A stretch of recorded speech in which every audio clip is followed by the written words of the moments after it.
part of the Locked On Podcast Network, your team every day.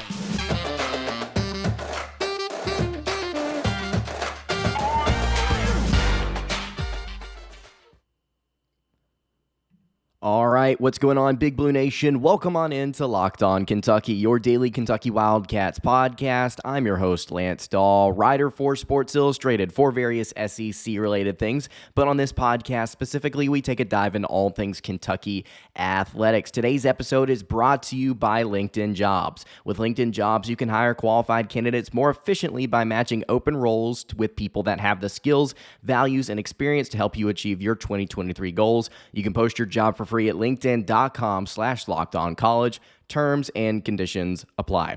On today's episode of Locked On Kentucky, we are going to be looking at this final stretch of the season for the Wildcats. We're going to ask the question, what does Kentucky's record look like over these final 10 or so games after this Kansas loss? We're also going to take a look at this bracketology that has been updated for us, kind of get an idea of where Kentucky stands, going to tie that into what we think this stretch could look like for UK. And then finally, I want to address Sahvir Wheeler's role. We've been kind of overshadowing what has been going on with Sahvir Wheeler because of so many other bright spots or negative spots on this team that we've been kind of tackling. I want to dive into his role now with the team, and I think that we need to take a lot of positive things away from it, maybe that we quite didn't grasp whenever this first move happened, so I kind of want to address that later on in the show. Thank you so much for making Locked On Kentucky your first listen every single day. I want to remind everybody out there that we are free and available on all platforms. If you're watching on YouTube, please subscribe to the show. It would mean a ton to us here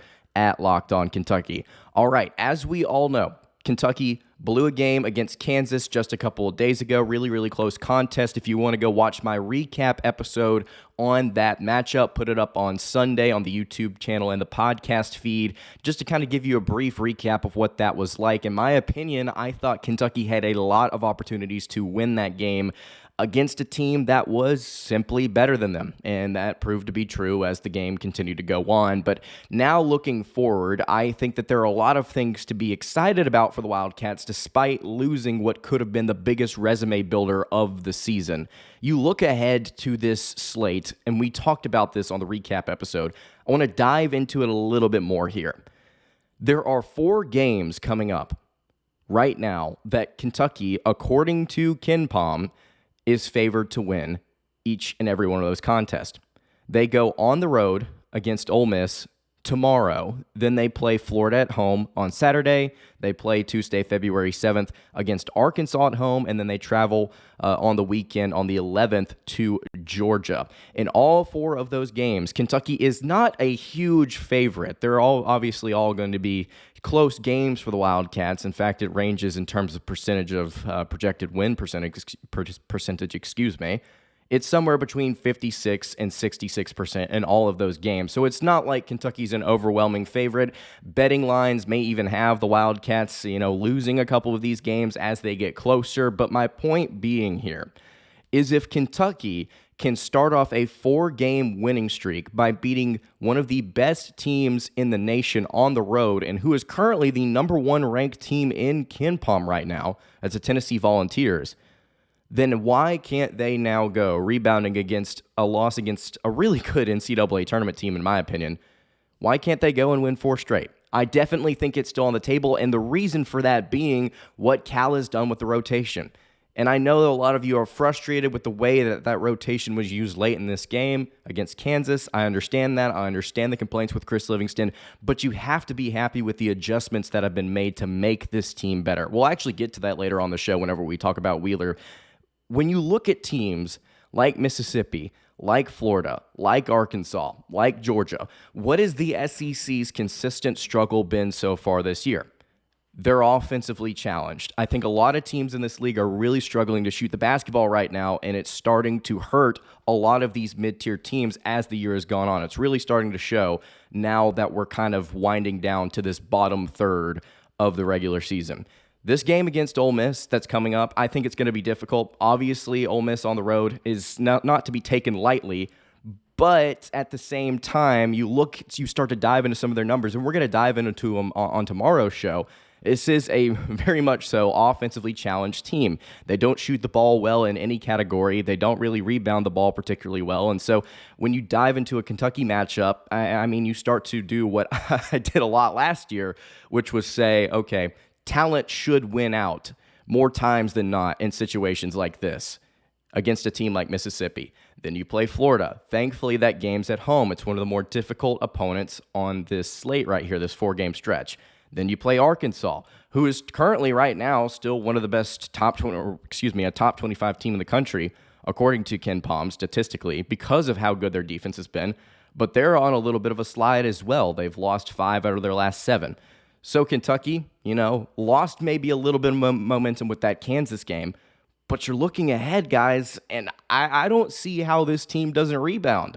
I understand that these games are tough, but Kentucky, before that game against the Jayhawks, they put together a stretch of wins against teams that were really, really difficult. Again, want to reiterate, most notably against one of the best teams in the nation. If you look past that 4-game stretch, which we'll go ahead and get to this back half here, you've got Mississippi State on the road, then you've got Tennessee on the road, then you've got Florida on the road.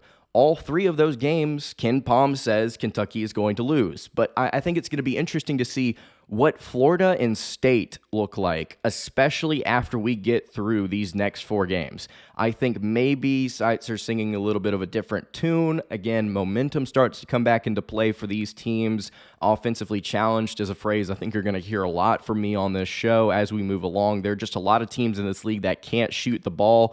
I'd also like to say if Kentucky can go on the road and beat Tennessee, why are they only favored by maybe 30% to beat them at home? I don't really know how that makes much sense, but it's all analytics over at Ken Pom, so what are you going to do about that? And then finally, after that Florida game, the final 3 games of the year, you've got Auburn at home, you've got Vanderbilt at home, and then you go on the road to Arkansas. I'm not fired up about that road trip to Arkansas, but guys, I think when you look at this final collection of games, there's a lot of wins to be had. I'm not going to sit here and say that these games are going to be won, but I certainly think opportunities can be had for the Wildcats. And so I'm going to run through this one more time. And if you're watching on YouTube, even if you're listening on podcast, I want you to give me your thoughts about the final record of this team and what their record is in this stretch. Again, you play Ole Miss on the road. Then you have Florida and Arkansas at home. Then you go to Georgia, to Mississippi State. You get Tennessee at home, Florida on the road, Auburn at home, Vanderbilt at home, and then Arkansas on the road to round out the regular season. Ken Pom says 19-12 is the Wildcats' final record, 10-8 in the SEC. If I'm not mistaken, that would be good for maybe 5th or 6th or 7th, depending on the tiebreaker. It would probably end up being 6th or 7th because of Missouri and Florida, but that's kind of where I think the Wildcats are going to end up. I remember saying way back early in the non-con slate that I thought Kentucky was going to finish with about 19 wins, and now that we're getting closer to the home stretch, it's looking more and more like that's a possibility. 20 wins in the regular season would be an impressive accomplishment. Just don't know if the Wildcats are going to get there. So let me know in the YouTube comments below what you think about this final stretch. What does it look like for the Wildcats? I'm thinking somewhere between 19 to 20 wins to round this thing out. What do you think? Let me know in the comments below. All right, I want to kind of dive into this bracketology now that this Kansas game has been done. It's completed. We're moving along from it. Really, really tough break for the Wildcats to not get that win.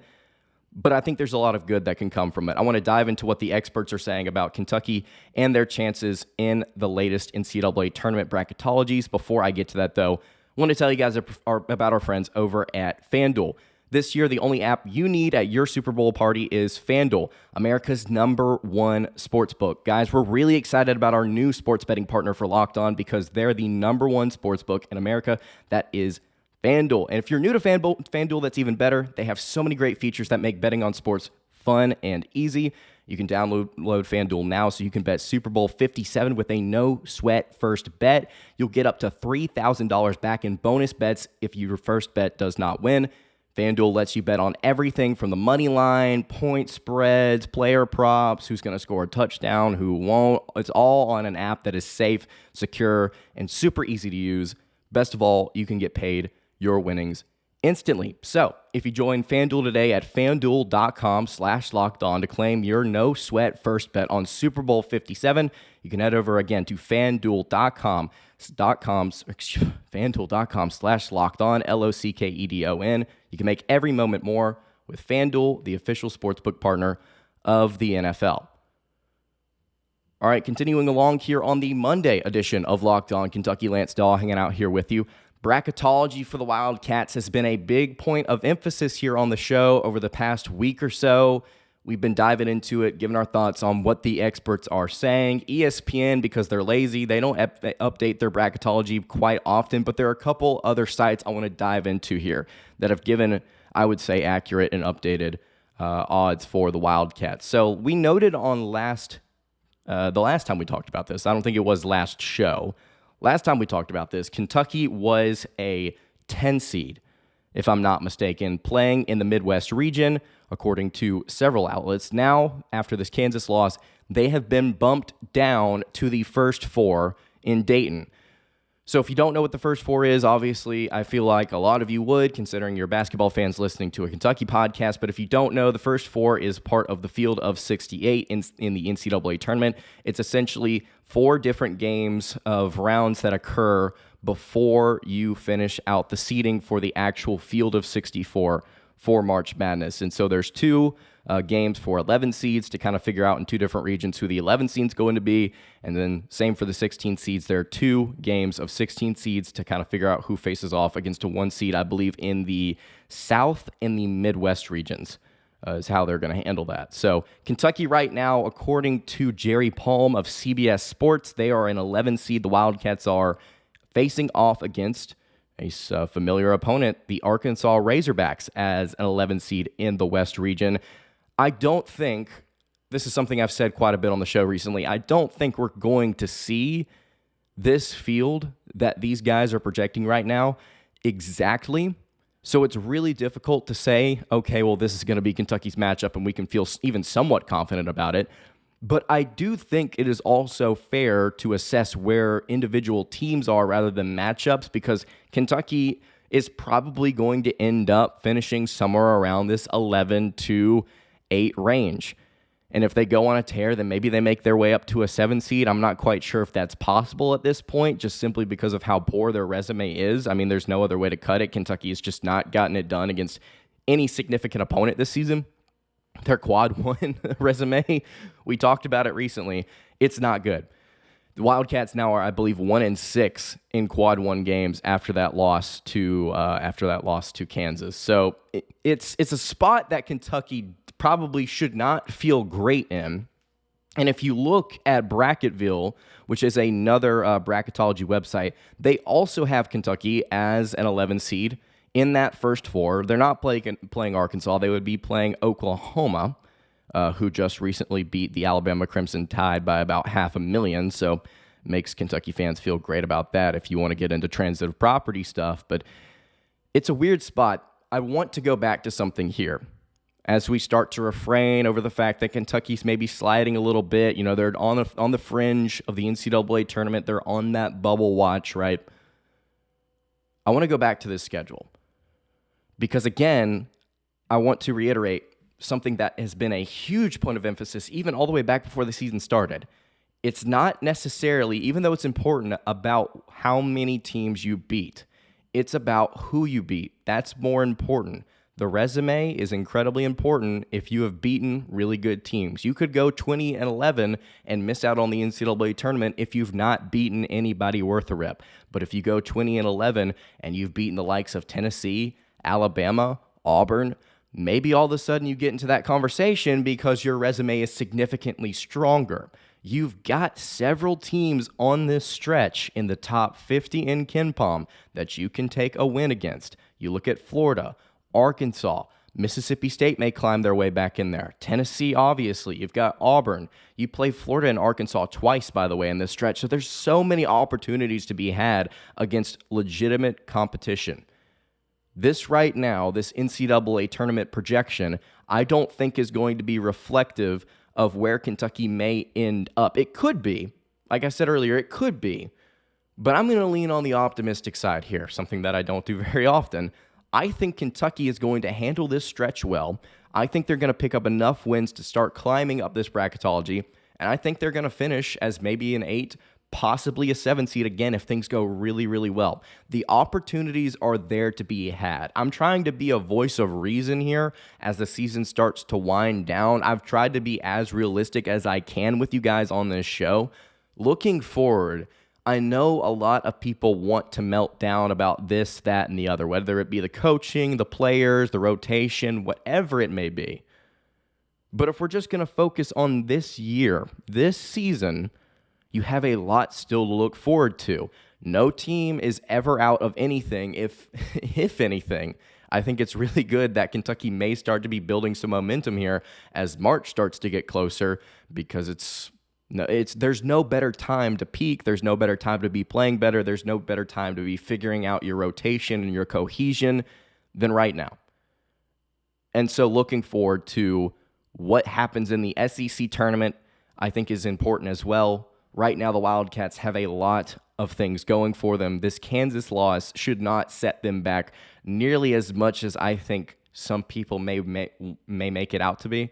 I know that there's a lot of frustration on message boards and on Twitter and on different websites about how that game was handled, but we have to push past it now. We have to address the opportunity in front of us, and I think Kentucky has the ability to execute. I'm excited about it. Let me know what you think about Kentucky and their bracketology and where they stand on everything in the comments below. If you're listening on podcast, you can hit me on Twitter at LockedOnUK. All right, before we address Sahvir Wheeler and what his role has become for this team, I just want to remind you guys, if you've not already, subscribe to the show.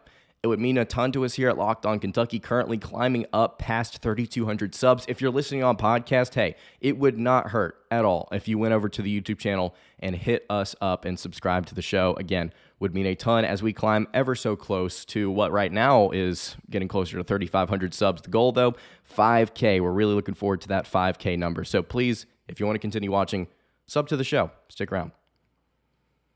All right, wrapping up the Monday edition of Locked On Kentucky. Lance Dawe hanging out here with you. Sahvir Wheeler, as we all know, starting point guard for the Wildcats last season, suffered an injury just a couple of weeks ago. Cason Wallace was inserted into the starting lineup as the point guard, and I said after Cason Wallace got a couple of games under his belt, Kentucky beat one of the best teams in the nation, and they started kind of get things going. I said, man, it would be really nice if Cason Wallace had his minutes extended. And I was kind of iffy to sit there and say, well, I think Cason Wallace should end up taking the starting role, because I assumed on the show that Wheeler, whenever he was healthy, would come back and he would just reassert himself in the lineup and he would be the starting point guard. He's the senior. He's the veteran. It all made sense to me that Cal would just be like, yep, okay, cool. But no, he didn't do that. When Sahvir Wheeler came back healthy, he decided to do what the fans were clamoring for what has felt like over 2 years, which is bench him. I mean, it's as simple as that. I mean, he comes off the bench as a change of pace guy. That's kind of his style, is the speed, getting out in transition, kind of pushing the pace and the tempo of the game. Wouldn't that make more sense for a guy like that, stylistically, to come off of your bench to be that spark plug?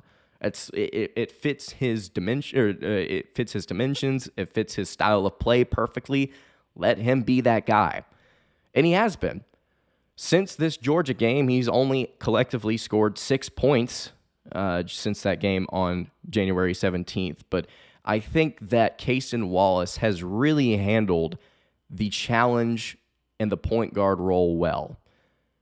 And we've been talking about Wallace, all the way back into the summer, as potentially becoming this floor general type for the Wildcats. Not just getting it done on the offensive end. We talk a lot about what teams do scoring-wise, what players do scoring-wise. He's also one of the best defenders Kentucky has. He may be the best on-ball defender Kentucky has on roster right now.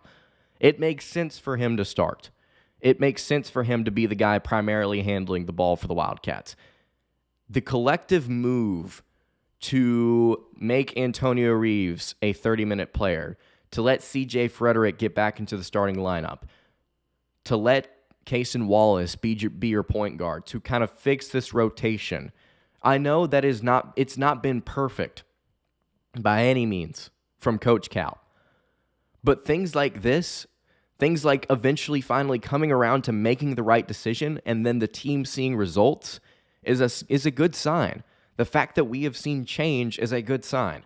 Because a lot of us last year were complaining about the fact that nothing was being done, especially late in the year, and it felt like we were just kind of stuck. Maybe Cal felt like he was kind of stuck based on his, I would say, injury limitations across the roster. So being able to make decisions like this, I think, is great. I think we should all take a step back from complaining and harassing. We are 5-1 over our last 5 games. Things have turned around. Decisions like this should be praised instead of like, oh, well, finally, he did it. We need to acknowledge the fact that they are making an effort to salvage what has been somewhat of a disappointing season. And it can still be a great year.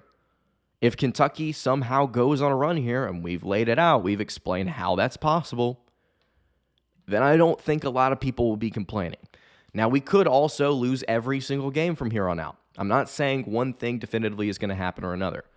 All I'm saying is the coaching staff continues to show that they have competence, and we need to ride with them until they've consistently shown that they cannot compete. And they were slipping earlier this year very clearly, and I still don't think Kentucky is an elite ball club, but at least they're proving they can make an effort with what they have. Next season, I think there's going to be a lot more leeway for them to work with because of the talent that they're bringing in.